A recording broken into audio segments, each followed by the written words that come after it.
Welcome back to Premier League Today, myself and Lee Dixon. Don't forget to get in touch with us as well. Any questions you might have for myself or Lee, we'll do our best to answer them at the end of this show. Use the hashtag PLToday on Twitter. Right, let's get back to it and let's go to Old Trafford. Man United against Wolves. United a bit of a resurgence after a couple of defeats on the spin. They've won 3 on the spin and they're back at Old Trafford after 3 away games as well.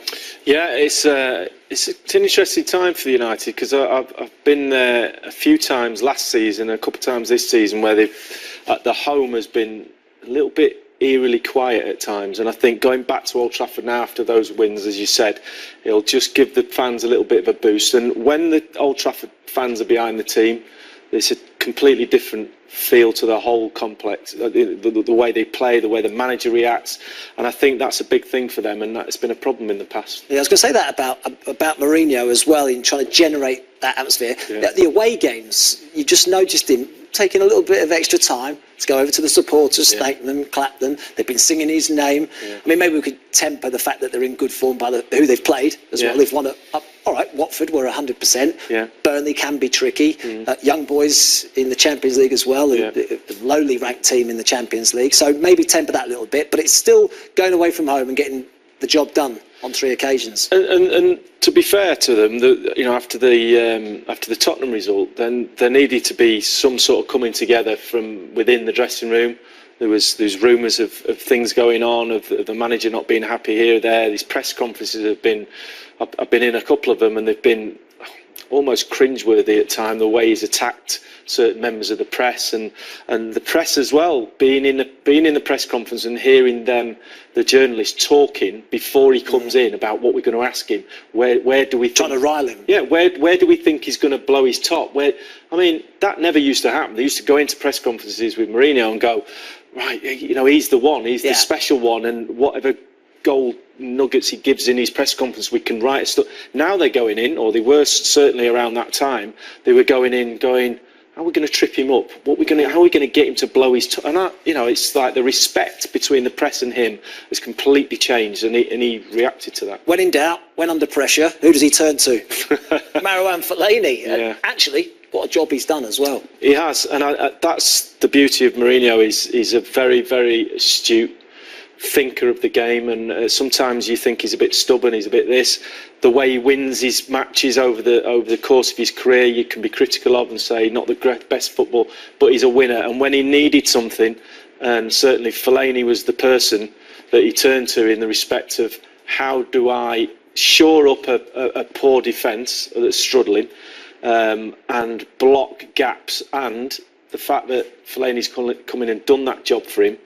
Against the teams he has, be interesting to see moving forward how he goes about creating a more fluid style without him in the team, or with him in a different position. Well, he had to persuade him to sign a new contract as well, because there was talk that he might even go in the summer, but he did sign that new deal. Here he is, highlighted in between the 2 centre halves. He dealing with the danger in between the 2 centre backs. Yeah, and that position he takes up is quite helpful for the centre-backs from a positional point of view. He can go and head the ball, but this is the area now where we're kind of going, if it's not him, if it's another team, if it's a ball player, if it's somebody who's going to create something, would he be standing there? And if we just watch his position here... I'll ask you a question. If that was Michael Carrick, exactly, where would he go now? Well, he would go close. He would go like, he would demand the ball offshore. He would say, look, he would probably hope that Matic would run off to create the space.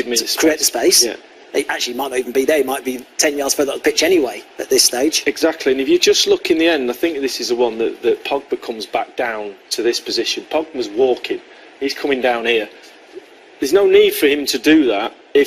What's he coming back for? To get the ball. If Carrick's there, he's not going to do that. He's going to stay or find a new position. But as you quite rightly said, if you just look at Matic comes back for it, so he goes, I can't get it, I'll move out. Pogba now goes, do you know what? I'm going to get involved in it. Fellaini goes, well, I'm not really needed. I'll just go and stand at right back. Look at that delivery. Almost.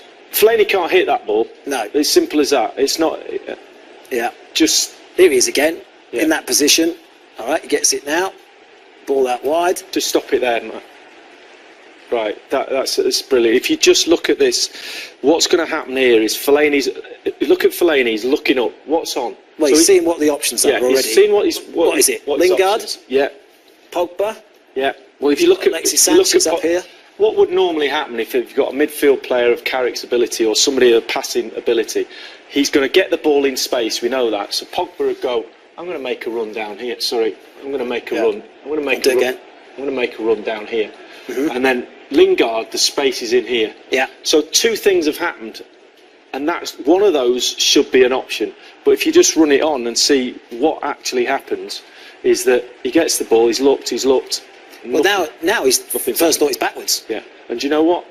Jesse Lingard has actually had a look, and he's probably said, "Ball's going to go to Fellaini. I'm not going to get it." He's not. He's going to go back. So he's not even showed for the ball, and it's like a. It's like a chain reaction. If you get somebody who's a ball player, here we are again. He gets the ball. It's simple, isn't it? It is. He keeps it 5 and 10 yard passes, really. And he actually knocks a decent ball here. This is what Michael Carrick would do. Now this is it. This is that ball, isn't it? That through where you break the lines, if you like, and you get it through the. Well, this is the front two because they've dropped off so deep. They're letting United have it in deep areas, but you're trying to break the lines of that midfield, if you like. Carrick does that brilliantly. Did that brilliantly. And that's a decent ball. There's a little flick, and then all of a sudden you've put a team on the back foot, and when the ball actually comes in, we know what he's capable of.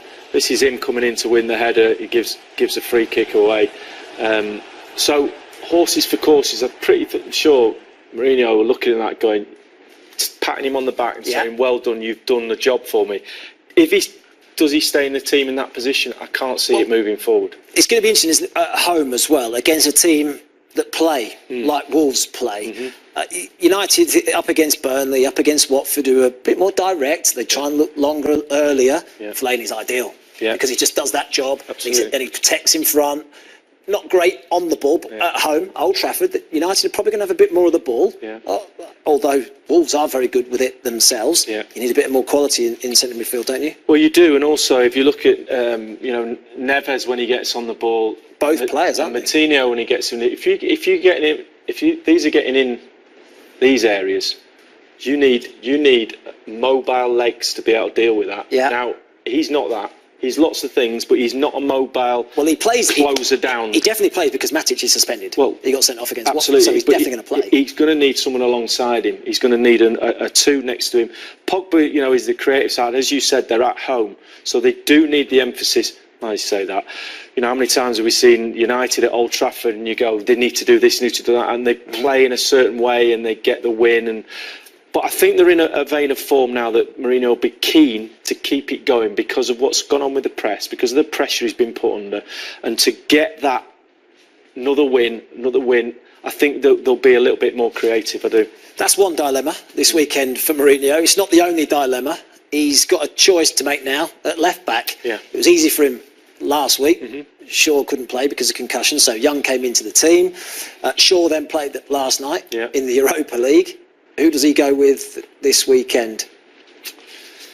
It's a difficult one. I mean, if it was left, well, you're a fullback. If it's left up to me, I don't know what Mourinho's going to do. If it's left up to me, I'd play Shaw all day long. I'm a big fan of his. I think he needs games. He needs encouragement. He's of a character that needs to be loved. And I was at this game. I remember the position that Mourinho took up on the sideline. He was encouraging him every time he made a mistake. He was saying, "Don't worry about it." So he was on his side. I think in the past he's given him a few tellings off, and I think that's probably worked. But he's in great form. I don't think we can underestimate as well mentally what he's had to come through with his broken leg. I mean, there was talk about how he could even have lost his leg, which is pretty frightening, really. And then it's going to take time, isn't it, to get back to your very best? I think what happens with when people hear things like that, they think footballers are superhuman and they're just machines. And his leg's fixed now. His brain's not fixed. And when you're thinking about any single, it's not only that.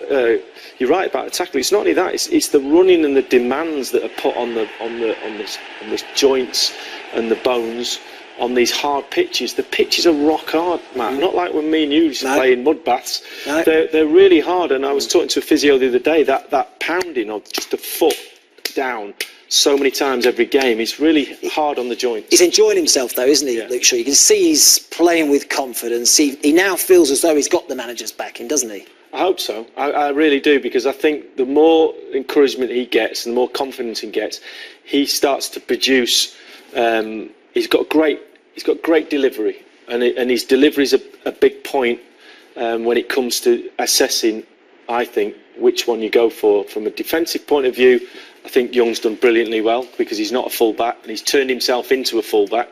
Still think he wanders a little bit. Shaw's positionally, he's getting better and better. He's learning because he's got a defender's brain. I'm with you. I think that Shaw better defensively. I think one-on-one situations, I think he doesn't get beat too often. No. Ashley Young, though, I think perhaps a little bit better going forward.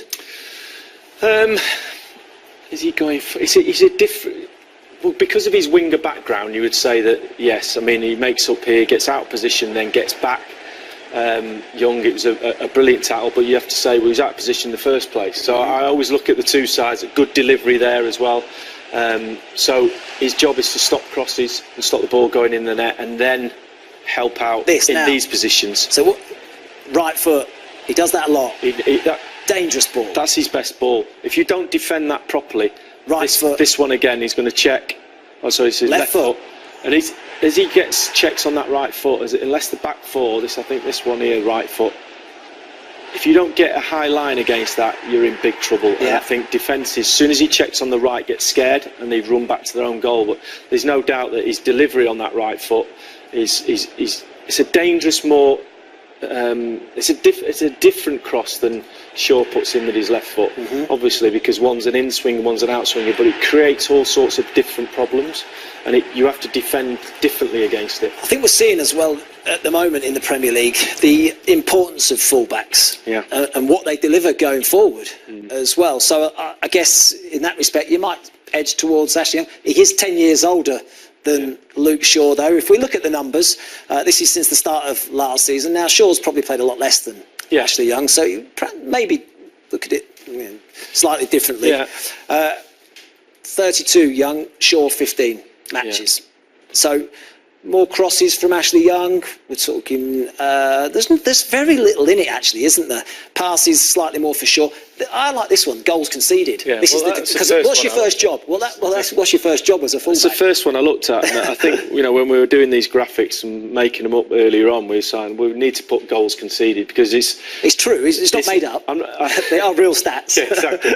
But you need that in the defenders. They are. If you put on the top of the thing, they are defenders, and then anything else is a bonus. And yes, modern day fullback role has changed, but ultimately keep the ball out of the net. But assists from fullbacks at the start of this season have been important. Absolutely, and I'm not saying it's not, but there is a balance between the two, and sometimes the goals conceded can be faking as much as when you look at them you go, well, it's not he's not defending on his own, so somebody else might have made a mistake, and Young's one goal conceded might be slightly different than the other. But I think the important thing is that you have a base you go from, and I think out the two of them, Shaw just gets it defensively. Going forward, Ashley Young probably a little bit, but then Shaw catches up, because I think his delivery with his left foot is a more dangerous cross if you defend it properly than the right-footed cross. So Shaw ahead of Young for me, right now. Eden Hazard scored a hat-trick last week, I'm revealed a pretty interesting stat, to be honest, about hat-tricks in the Premier League. You need to get out more. Well, you've been sitting at home working this one out. This is what I read I read this on Monday. Since Sir Alex Ferguson left, United haven't scored a Premier League hat-trick. In that time, Man City 10, Tottenham 8, Chelsea 6, Bournemouth 3 Premier League hat-tricks, United not 1. Goals at Old Trafford, goals for Man United. That is a problem, isn't it? Yeah, I think it's if you look at Mourinho's teams and you don't look at stats and you just say describe a Mourinho team, you wouldn't go a team full of goals. I wouldn't. No. Whether you remember games where they scored lots of goals or not, and I'm sure Mourinho throw a load of stats at me and go, yeah, but we scored this amount and this amount, and loads of. It's not what goes with his style of football. No, it's true, because I suppose Sir Alex Ferguson 2-0 up, it was 3-0, 4-0, 5-0. Yeah. Jose Mourinho 2-0. Let's get the job done. Fellaini comes on. Whether the stats back that up or not, but the feeling of a Mourinho team isn't like they're just going to go out and win 5-0 every week and the hat-tricks galore. But those teams you mentioned, Man City, Tottenham, Chelsea, to a certain extent, you can see more goals in them. Yeah, he actually has made a difference, Mourinho, since he arrived for goals in all competitions. 12-13 was Sir Alex Ferguson's last season. 114 goals the most on this graphic. Most goals per game as well. Only 54 games that they scored 114 goals. So more than 2 goals a game. Mourinho, since he's taken charge, has scored over 100 goals. Better than they've the scored seasons over 100 before, goals. Well, goals per game, I suppose 1.6 in 2016-17, but that went up last season. Yeah. He'll need that to go up again this year, won't he? Well, not if they win 1-0 every week, they won't. You know, that's the thing. It's about win. Is his defence good enough? Well, that was my next point. In order to win 1-0 every week, you've got to have a solid base and be nicking the game here and there. And United are not at that point yet. And they've got a lot of work to do defensively and mentality-wise in order to get to that point where they can rely on the odd goal. It's a dangerous game to play if your back four's a little bit weak, and at the moment they're not up to it. Do they keep a clean sheet against Wolves? Because I don't know about you, but I've been really impressed with their starts of the season. They've been sensational, and every single thing about the club right now is energised. I think that you get when we come into this morning, what we're doing on the show, we're going through rehearsals, the fact that we're talking about Wolves excites me. I go, right, let's see some clips, let's see some action, let's see some people on the bench jumping up when they score a goal. That's the passion that's going on at that club right now, and you can see from the stands. Before they get, have you done a Wolves game yet? Have you been to the stadium before? It's absolutely crazy. It's always a great atmosphere playing there. It is crazy. It's like the 5th of July, the 4th of July. There's all sorts of things going off. There's like the 5th of November, there's fireworks. That's what was in your mind, wasn't it? The 5th of November day. Yeah, well, I was throwing all sorts of celebrations as I was going. Anyway, and there's fireworks. It's an incredible. I had to calm myself and go, have they just won the league? You know, you just need to drop it down a little bit. But I thought it might be too much for him. There's too much razzmatazz. The players hadn't even won a game yet, and all of a sudden, first game of the season, and there's this. We're here, and I think you've got to be able to back that up. And absolutely, have they backed it up? Of teams promoted from the Championship, they're probably the most impressive for a long time, aren't they? Absolutely. I don't think they've got any worry at all. All their worry is how high can we finish? Where can we get to with what we've produced at the moment? Because it's easy to have a great start. Teams have had great starts before. But if you look at them, the way they play, how the format is, if I'm marking you and you stand there and I can look this way, I know where you are, I don't even have to look at you. As soon as you go into this position here and I go like that, then I start looking back. As soon as I look at the ball, you can go again. And so it's that little, and say you can't teach that, you can coach that, but some players just have it instinct. Ian Wright had it. He knew where your blind spot was, and he could just sneak around you, and he was horrible in training. We used to call him, where's Mr. Invisible? he just finds the little spaces you can't see, and then he's gone. That blind spot in your wing mirror. Yeah, exactly. It's exactly that, isn't it? Exactly. They'll go there full of confidence, though, Wolves, to feel as though they can get a result at Old Trafford, won't they? And that's sometimes a really good thing, but I think it can also be a bad thing in as much as they could be in a position where they go, wow, we can go players to hit you on the break. They might adopt that style, but because of the way they are that's where the manager is absolutely vital in that half an hour before they go out, because what they've done in training, fine. You get off the coach, you have your pre-match meal, you settle down, you're excited, you go into Old Trafford, you get in the dressing room, right, come on.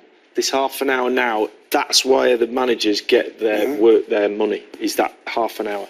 So what's happening? Who's winning? At Old Trafford, probably just edging. I'm going for a marginal win for United. Phil Neville would have been predicting a 5-0 win for Man United. Right, it's time for another break.